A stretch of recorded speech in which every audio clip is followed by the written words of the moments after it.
Okay, we should be recording now. Okay, thank you, Shannon. Good afternoon, everybody. I am Andy Lazur. I'm a statewide water quality specialist with University of Maryland Extension, and I focus on wells, drinking water quality, and septic systems. And I'm happy to be here with you today. I am going to be talking about farm wells and drinking water quality, and I invite you to ask questions. You can type them into the chat, or we'll have a little time at the end. And I will be presenting on a study that we conducted recently, just wrapped up, and be talking about that and some preliminary results. But then I also want to share with you some general information about well water quality, but also some recommended care practices that you can implement as a well owner, but also look at some of the water treatment practices as well. So we'll discuss those. And as Shannon mentioned, you'll have a copy of these slides and the recording that you can tap into. So feel free to take advantage of that material. I'm also available for answering any sort of questions that you have in the future about water quality in general. So with that, we'll get started a little bit in detail. So again, we did a study back in, well, actually 2022 and 23, and this was funded by the Northeast SARE. And the idea of this project was to gain some preliminary information about wells within Maryland and the type of quality that we have. There's a lot of different types of wells, a lot of different types of geology associated with wells. And so we wanted to get some information so that we could develop some educational material to reach out to folks like yourself, well owners, particularly on farms. So we had a whole group of folks. I collaborated with a colleague from the School of Public Health, and then we worked with 7 of the ag agents in Maryland, including Shannon from Talbot. So again, we collected samples, and I'll walk through that a little bit and share, obviously, with the results. The first thing we did was to get an idea of what do farmers know about their wells. And that's important. What do they know about well testing? Have they tested before? You know, how deep is their well? What type of plumbing they have in their homes? Because that can also dictate the type of water quality that you could be drinking. So we wanted to gather that information, and that was really helpful. We sent it out to about 2,000 farmers through various networks, newsletters that the ag agents had, et cetera. And then we had about 167 farmers reply to that survey. And so these are the preliminary, well, these are the results essentially. And so what you can see here is that most of the wells were drilled. We did have a few that were hand dug and some spring and cisterns, and a few people weren't sure what type of well they had. And that's pretty typical. A lot of well owners throughout the country really don't know that much about their well. Some even don't even know they're on a well, which you know, again, is, you know, something that we've observed. So then the age of the well, there's a lot of, you know, older wells, say, you know, in the 20 to 50-year range. And then the depths of well, which was interesting, 23% weren't sure. And that's actually lower than we see in the general public. Most people don't know how deep their well is. So we got, you know, several responses, which was a good positive.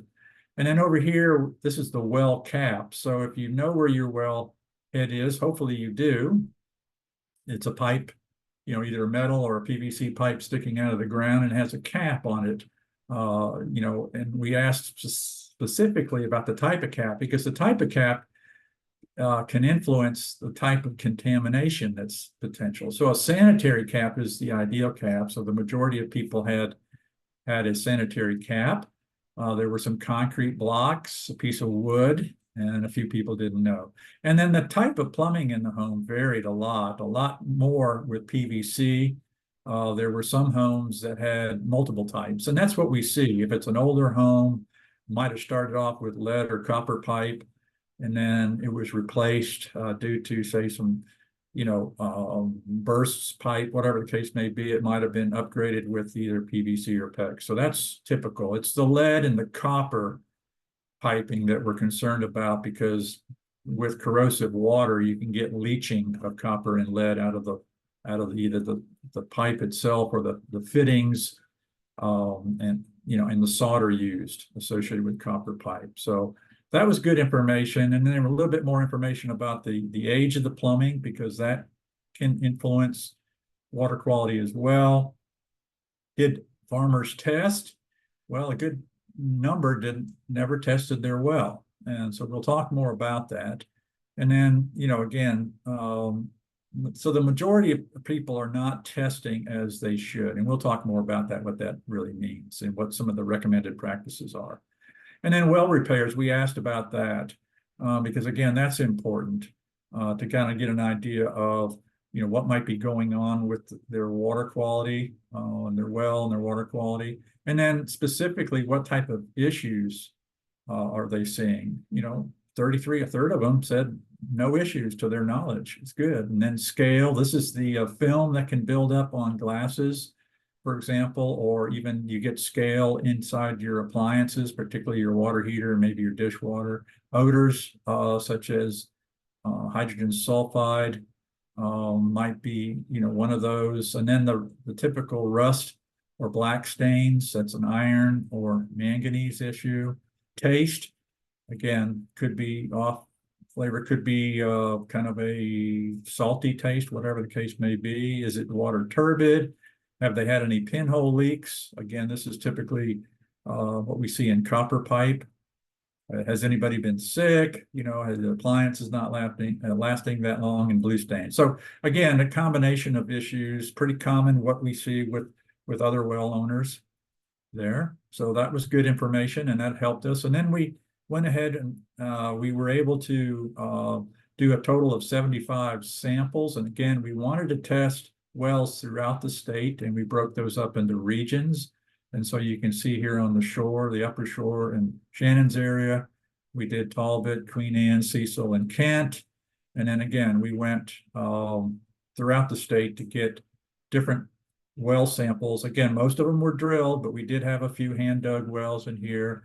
And we certainly had a good representation of the coastal plain geology, and then the western, which is more of what we call, it's fractured rock or karst limestone geology. And I'll show you more about that.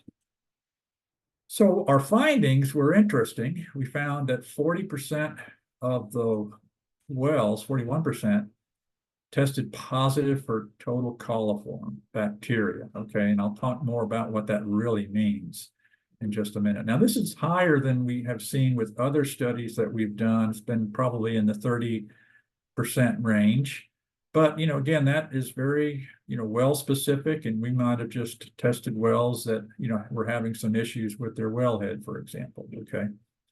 And then 9% of the wells tested positive for E. coli. And, E. coli potentially could be pathogenic, but we'll talk a little bit more about that as we go along here.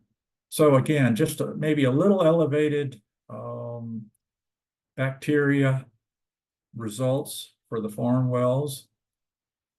And then, so to give you an idea of the regionality of both the coliform bacteria and the E. coli, we saw most of the issues in Western Maryland. And again, that may be due to the type of geology that is in the Western region. It's fractured rock geology, which is more susceptible to surface type of contamination. And then if we look here on the shore, we only saw, coliform bacteria, no E. coli present. Okay, but still, half of the samples were positive for coliform bacteria. So again, we'll talk more about that in just a second here.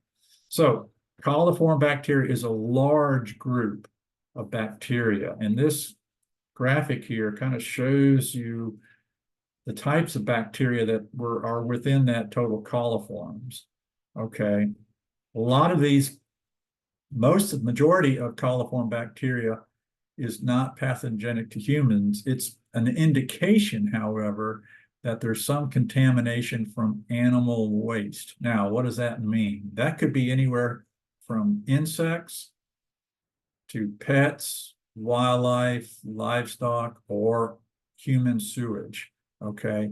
And then when we talk about E. coli, okay, which is a subgroup of coliform bacteria, there's a subset of that which is pathogenic to bacteria, to humans rather, and one in particular that this particular strain that is, highly pathogenic and can cause, severe intestinal illness and may require medical treatment, dependent upon the health of the individual. So this is positive, and we consider both of these, coliform and E. coli, sampling as an indicator of, again, some sort of contamination. Okay, and that could be, because of the wellhead is not properly sealed. It could be from flooding, or it could be indicative of some waste animal contact into the groundwater. Okay, now that would be more probable in a shallow type of aquifer, such as the fractured rock geology in Western Maryland. We also tested for metals. So metals include things that you probably have heard of: arsenic, iron, manganese, sodium, etc. We tested actually for 28 different metals, and these are just the results that we saw. There were a few incidents of arsenic, and that is, they all corresponded to being in a location with naturally occurring arsenic in the geology. We did see some iron. In fact, some of these samples or these results are a little bit lower than we see in other types of studies on wells. So that was good. What we did note here was a fairly high percentage of the wells had sodium levels above 60 parts per million or milligrams per liter. Now that's an EPA guidance. You might not even taste that sodium, but if you're on a low sodium diet, that may or may not be of issue. But the majority of those wells that had elevated sodium, about almost half, were because they had a water softener. And a water softener is just that. It's trying to reduce the calcium and magnesium ions, but it uses salt. So it actually can increase both sodium and chloride in the water, and that would, potentially give it a salty taste. So these, again, were certainly not out of the ordinary that we see with all wells. So that was, good news in that respect. Then we went ahead and initially we wanted to do some pesticide analysis. We initially targeted doing 3 or 4 particular pesticides, but we had to change that because of lab availability and the cost. Doing pesticide analysis is expensive, and this was a very small project. So what we did is we screened, which is basically a presence or absence. So it's not a quantification, but what the good news here is that we didn't find any detection of the pesticides listed here, including we did glyphosate. And at the particular lab, we used a private lab. And so these results were a positive indication. Had we found a presence of one of these pesticides, we would have followed up and done a particular quantification analysis on that pesticide, but we didn't have to. So that's good news. So just quickly kind of wrapping up a little bit of what we found, some conclusions, is that most well owners don't test their wells as they should. And I say that because we've all heard the expression, you are what you eat. But with our bodies, as an adult, 60% of our body is water, and we're drinking water continuously. And we know water quantity is important to stay hydrated, etc., but water quality obviously would be important as well. So it is important to understand your water quality for your and your family's health. And then again, it's the recommended minimum testing is not being done, which is, and I'll talk more about this, but it's the annual testing for coliforms, E. coli, and nitrate. All of these are indicators of some sort of contamination from animal waste. Again, I mentioned the coliform bacteria results are higher and approximately 2 times higher than other Maryland well studies. And there's not many well studies in Maryland. And that's why we did this. We wanted to work with the farming community in particular, but again, they were a little bit elevated. And then the metal analysis, as I mentioned, were, pretty much what we see. In fact, in some cases, maybe even lower for some metals. So that was good news. And then water softeners, do cause an issue with elevated sodium levels. And then we saw the arsenic. And again, that's because of natural occurring arsenic that we have in Maryland. And again, the pesticide information was good. So again, it was a good preliminary study to give us some baseline information. We're hoping to expand on this when we can find funding appropriately to do more analysis and educate more farmers. So I do want to mention a couple of things about wells and water quality. So we have this, what's called the hydrologic or water cycle. And this is just basically showing that our water is connected. Okay, we get precipitation, it falls on the ground and or the water, and we get runoff, whatever land uses are going on that can potentially contaminate both our surface and our groundwaters. And as water infiltrates into the ground, it is getting some beneficial treatment, which is great because soil, as you know, is a great biofilter and even chemical filter. But however, doesn't do 100%. And so what happens is that we do get some contamination in our groundwater, and then that can be used for wells for various purposes, irrigation and our drinking water. So obviously we want to try to be as good stewards as we can to protect our groundwater quality. And groundwater is a huge resource for drinking purposes. So about 30% roughly of Marylanders use wells as drinking water. Now, some municipal public water suppliers do use wells, but the vast majority of water in Maryland for drinking water in public systems that's actually surface water. But again, wells are very important. So I wanted to share this with you because this is a great graphic from the Maryland Geological Survey, and it points out if you're located on the Eastern Shore, there's I would say a very expansive number of confined aquifers. This is only showing a few aquifers. The aquifers are actually here in the kind of the light brown color, and then these gray colors are what's called confining beds. This is very, very tight geology. And the benefit of that is that it protects the lower aquifers from surface contamination. We actually, in Talbot County, there's about 13 different aquifers. If you drilled straight down, okay, there's about a total of 15 on the Eastern Shore, and they slope up from the coast up towards the Piedmont region. So there's 13 or 14 under Talbot County. And so again, that's good news. And so these are protected, if you will. Now, water does infiltrate into the confining beds, but it may take literally hundreds of years or maybe even thousands of years, particularly in the deeper aquifers here. That water may be thousands and thousands of years old, whereas obviously the water table is recent water, days to maybe months old as it gets into that water table. So again, a lot of good quality water in these aquifers, but they are subject, eventually to types of things. In fact, we're even seeing more sea level rises. We're seeing more penetration of saline water into some of the aquifers and contaminating some of the wells along the immediate coastline.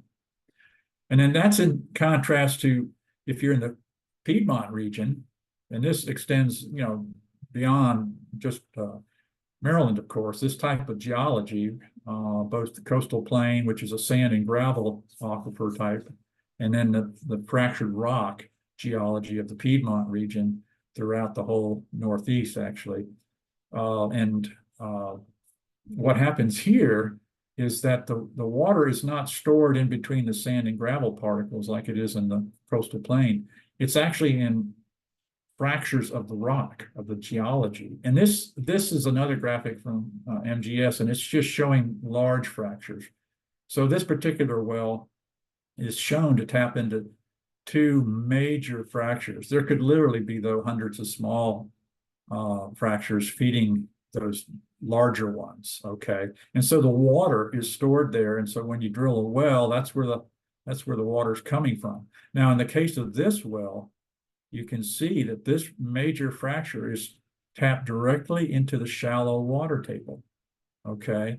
So this well would be at greater risk to surface contaminants, whatever that may be. A classic example that we see in the Piedmont region is road salt contamination, and to a fairly high degree, unfortunately, to where maybe a new well or a whole house treatment system is needed because the water becomes too salty.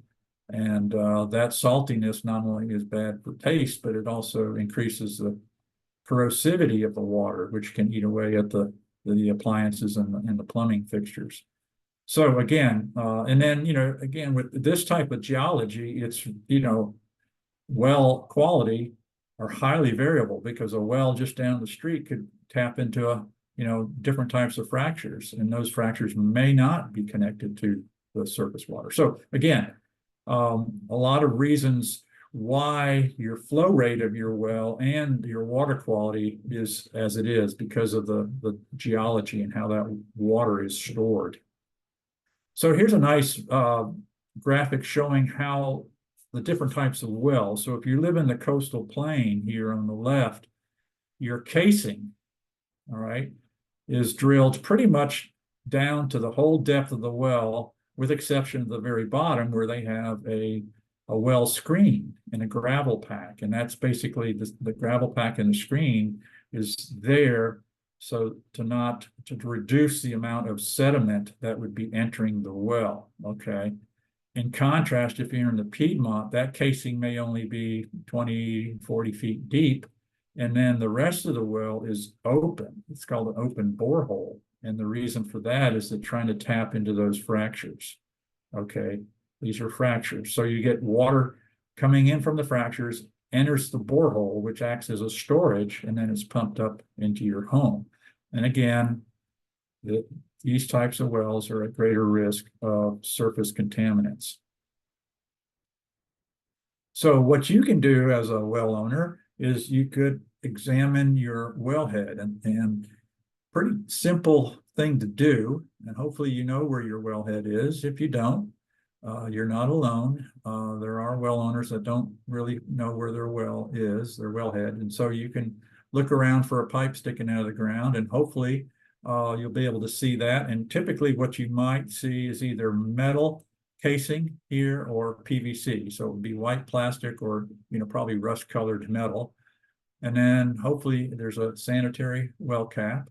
Again, that's something that you can inspect. If you see any cracks in it, it needs to be replaced. And then the other thing that you want to be sure of is that the ground around the wellhead is sloping away. And the reason for that is that you don't want standing water here. All right, you don't want a U-shaped type of thing here. You want a hill. And so with rainwater, it would run away. And the reason for that is that, well, first off, if your cap is not good, you don't want rainwater flooding into your well. Secondly, you don't want water pooling because it might, especially if it's a metal casing, it can actually corrode the metal casing. I've seen casing that has little pit holes in it, okay? And they get rain, and that rainwater, along with whatever else is on the ground, is washing into the well. The other thing that you won't see, is what they call grout seal around the whole perimeter of the casing.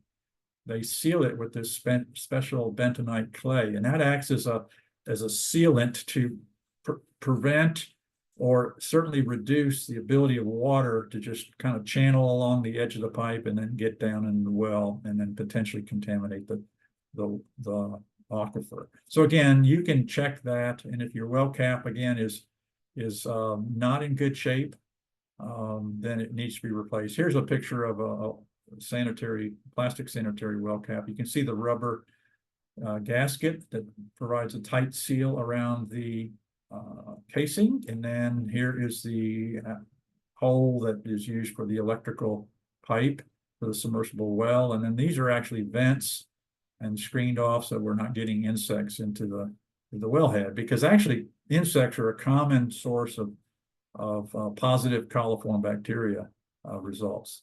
So the well cap is first line of defense, and it's a fairly inexpensive device for you to use. So these are water quality recommendations that we have for farmers or well owners. And the three in red are the ones I talked a little bit about: coliform bacteria, E. coli, and nitrates. We recommend testing annually. And again, these are indicators of some sort of contamination from animal waste, insects, pets, wildlife, livestock, or human. Could be your septic tank or your neighbor's septic tank, whatever the case may be. So by testing this annually, you get an indication. And so if these come back negative, then you can make the assumption that, okay, the well cap is probably good. I'm not having any major contamination. If it is positive for E. coli and bacteria, the well has to be disinfected and then retested. And I've seen instances where it comes back positive for one of these bacteria several times after disinfection. So in that case, if that was to happen, you would have to install a ultraviolet light filter to kill off that bacteria before you used it for your cooking and drinking. The other recommendations that we have here, if you haven't tested your well, these are other parameters to test for, and they include chloride, copper, hardness, lead, manganese, pH, total dissolved solids, and sulfates.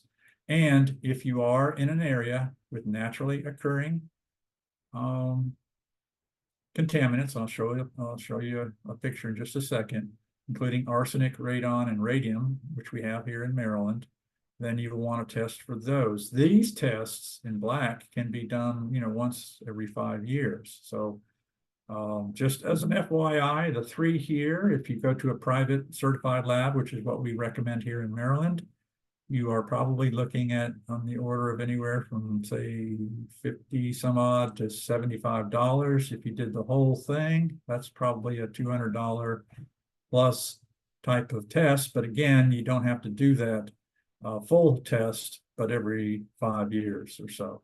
But at least doing it once initially to understand what your water quality is and to determine if any sort of treatment is necessary, that's very important to do. So here's the graphic, again, from Maryland Geological Survey.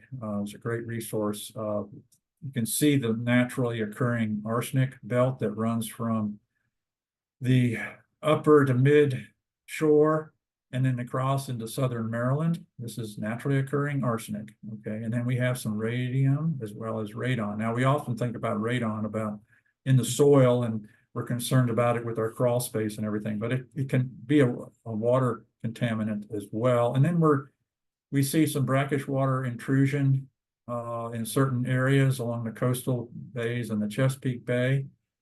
Kent County has had several issues there where wells had to be either dug into a different aquifer or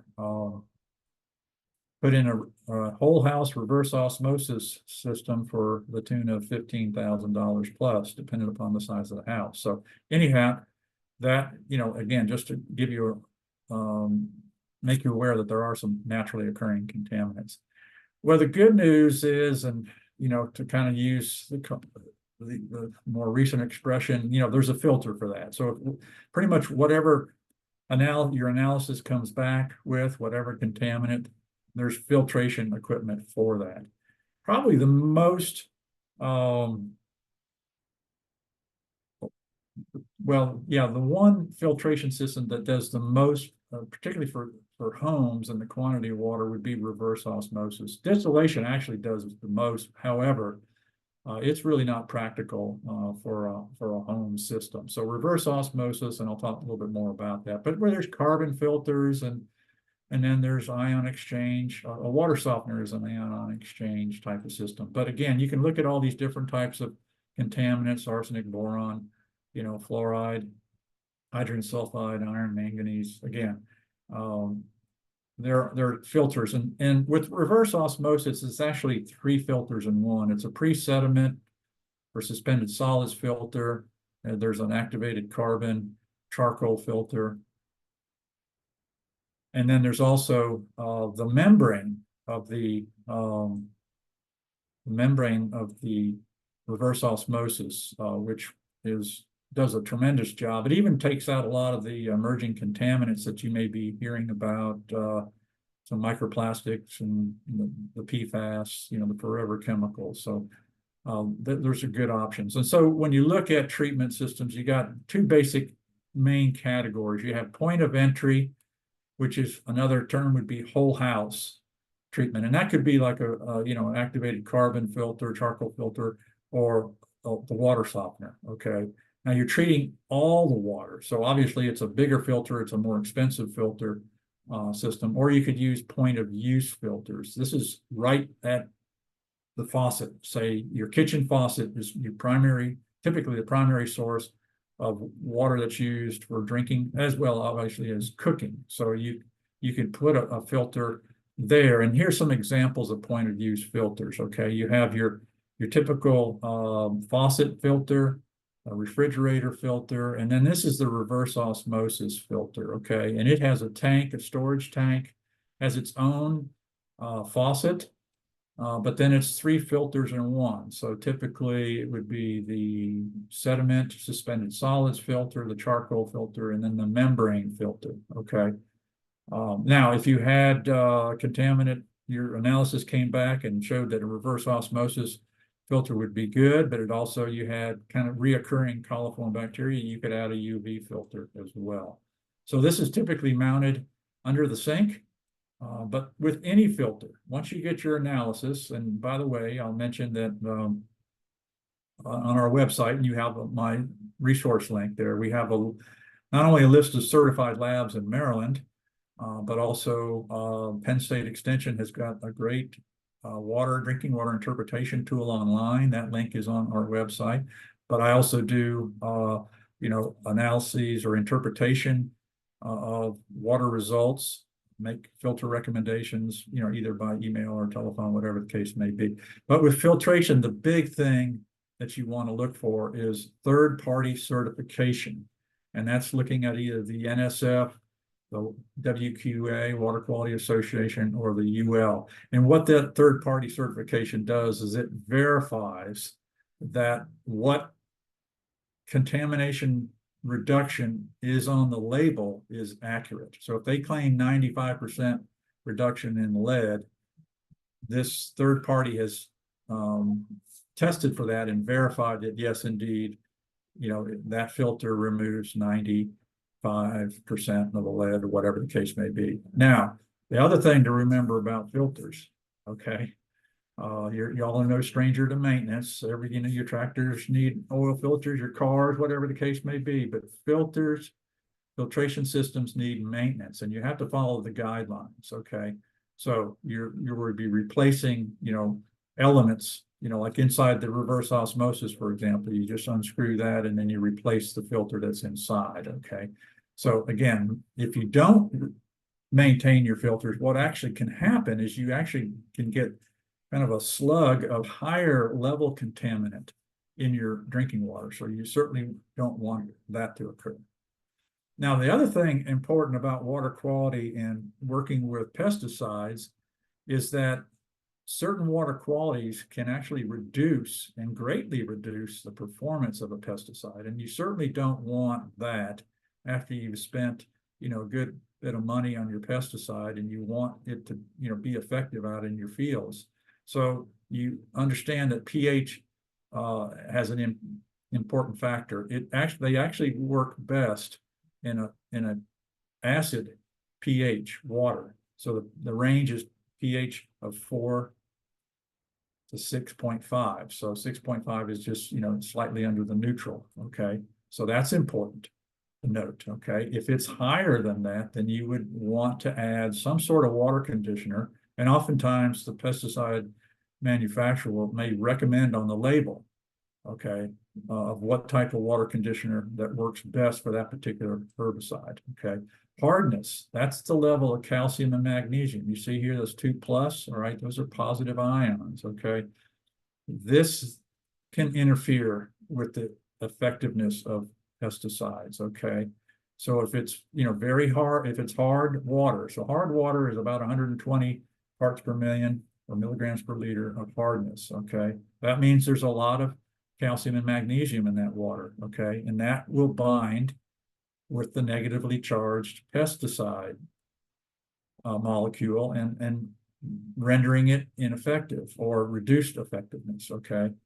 But there's other, ions, positively charged ions that can interfere: aluminum, iron, magnesium, calcium, and sodium even. So again, you would want to test for both pH and hardness, and you could use one of these little strip type of things, okay? So that would be fairly straightforward for pH and hardness, okay? All right, and then if you have hard water, then you're going to want to go to the label and see what the pesticide manufacturer is recommending to remediate that hardness interference with the effectiveness of your pesticide. Another thing can happen is, excuse me, I hit the wrong button, is that you could also suspended solids. So if you have a little bit of turbidity in your water, the herbicides can, in particular, can bind with those soil particles, reducing the effectiveness. So again, I mean, if you have really clear water, that's fine. But at least test for pH and hardness, and then always read that label to be sure, based on that chemistry of your water, what you may or may not have to do to enhance that. Other tips on how to protect your well, just kind of be mindful of what's going on around the wellhead, okay? A lot of the cracks that we see in well caps are due to some sort of vehicle, whether it be a mower or whatever the case may be.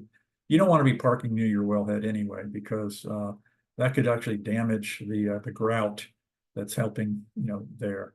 And you certainly don't want to hit your well cap. And again, I already mentioned, use a well cap, make sure the land slopes away. If it doesn't, you could add soil to it, maybe a heavier clay, whatever, to help it to drain away. And then even pumping and maintaining your septic tank, because a septic system, I mean, typically most people that are on wells are also on a septic system, and hopefully they're you have good vertical separation, 50 to 100 feet, depending upon where you're located, and that you want to maintain it, because again, septic tanks, any wastewater treatment for that matter, does contaminate groundwater. It's absolute. It does have an impact.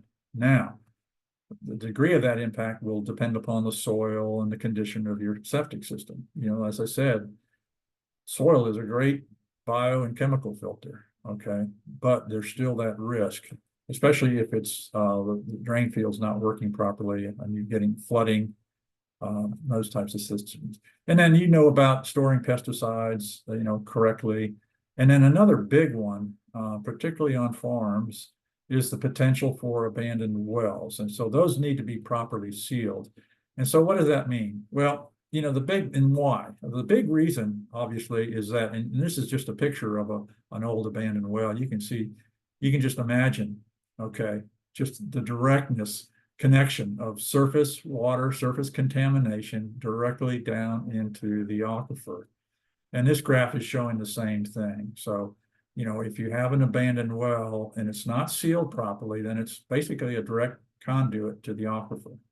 So we want to seal these properly. And it's not a question of just filling it in with dirt or filling it in with bags of concrete. It has to be properly sealed. What you see the pictures of here is a proper, well sealant mix. So yes, it's a specialized form of concrete. And actually to do this is, it's typically hired out, and there's actually a MDE application to do this to verify that. But if you do have an abandoned well, consider having it sealed, because it just will help protect that groundwater, potentially help protect your drinking water quality. So that's very important to do. So there's a wealth of information out there. We have a lot of videos, and other things on our website. We have the testing information I mentioned, the list of certified water quality labs, excuse me. And if you're not in Maryland, your similar agencies, Department of Environmental Protection, or your local county health office, which is probably, the best place to start, because they're going to have local information. They may have a local list of labs, but they also would be able to tell if your well is located in some sort of naturally occurring contaminant geology. So that would be a great resource. So I recommend that you take advantage of these. Again, you'll have this information because you'll get a copy of the slides so you can refer to it. You're welcome to email me. And then if you have time, I would appreciate any comments you have back. If you could evaluate today's webinar, that would be most welcome. We're always looking for objective feedback to try to improve our programs. So with that, I'll leave this up. You can just, again, you'll get a copy of this, but if you want to take a picture of it, that's fine. But I'll go ahead and stop there and respond to any questions.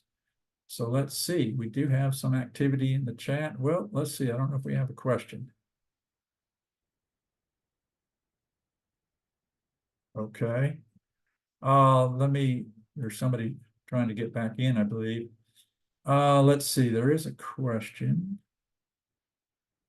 Okay, could I share my website? Yes, but I thought I saw a question. Oh, would most of the study participants be on septic system? Yeah, we assumed because of the location of farms that everybody's on a septic system.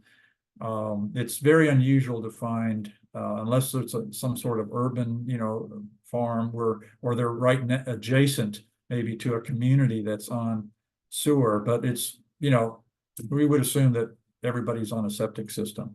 Yeah, so the slide set will be sent out, as Shannon is just noting. I think, again, my encouragement to you is that you test your water. If you haven't tested your water in a long time, you're in good company because, unfortunately, most well owners don't test. And sometimes if you've recently bought a property, whatever the case may be, some financial lenders require well testing, but typically and they don't specify what test, but typically what we're talking about is just the coliform, E. coli, and nitrate. But again, testing for those other parameters is really important. And if you've observed any sort of issue with your water, color, odor, taste, again, take a look at these resources. If, there's filtration for that, but there's a lot of the contaminants, lead, for example, even arsenic, you wouldn't know, you wouldn't be able to see it or taste it or smell it. And so that's why we recommend that you have your water tested. And again, the good news about that is it comes back positive and above the recommended your maximum contaminant level, there's treatment for that. And you want to be drinking good water quality. There's just no doubt about that. So let's see, did I miss, let's see, but feel free to, type in other questions or just unmute yourself. I thought there was something else here. Maybe I didn't. Okay. All right. I think we got it. I think that was all. Yeah. Okay. Well, again, I hope this has been informative.